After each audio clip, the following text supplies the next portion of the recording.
கடந்த சில நாட்களாக தங்கம் விலை குறைந்துச்சே தான் வந்துட்டு இருந்துச்சு. அதாவது ஒரு சவரனுக்கு 5,000 வரை குறைந்திருந்த நிலையில் இன்று மீண்டும் தங்கம் விலை உயர்ந்திருக்கு. அதாவது எவ்வளோ உயர்ந்திருக்குன்னு பார்த்தீங்கன்னா, ஒரு சவரன் தங்கத்துக்கு ரூ. 1,120 உயர்ந்து ரூ. 1,640க்கு ஒரு சவரன் தங்கம் விற்கப்படுது.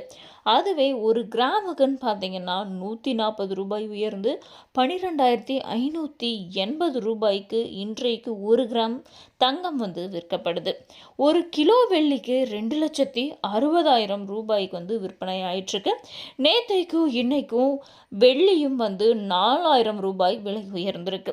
ஒரு கிராமுக்கு ரூ. 4 விலை உயர்ந்து ஒரு கிராம் வெள்ளி ரூ. 260க்கு விற்பனை ஆயிட்டிருக்கு. மக்கள் எதிர்பார்த்துட்டு இருந்தாங்க, இன்னும் விலை குறையுமா அப்படின்னு சொல்லிட்டு. ஆனால் திரும்பவும் ஏற ஆரம்பிச்சிருக்கு. இனிமேல் விலை குறைய வாய்ப்பில்லை அப்படின்னு சொல்லிட்டு நிபுணர்கள் கணிச்சிருக்காங்க. ஒரு கிலோவுக்கு ரூ. 4,000 விலை உயர்ந்திருக்கு. அதுவே ஒரு சவரனுக்கு ரூ. 1,120 உயர்ந்திருக்கு. வெள்ளியில் தங்கம் ரெண்டுமே இன்றைக்கு விலை உயர்ந்த நிலையில தான் ரெண்டுமே காணப்படுது.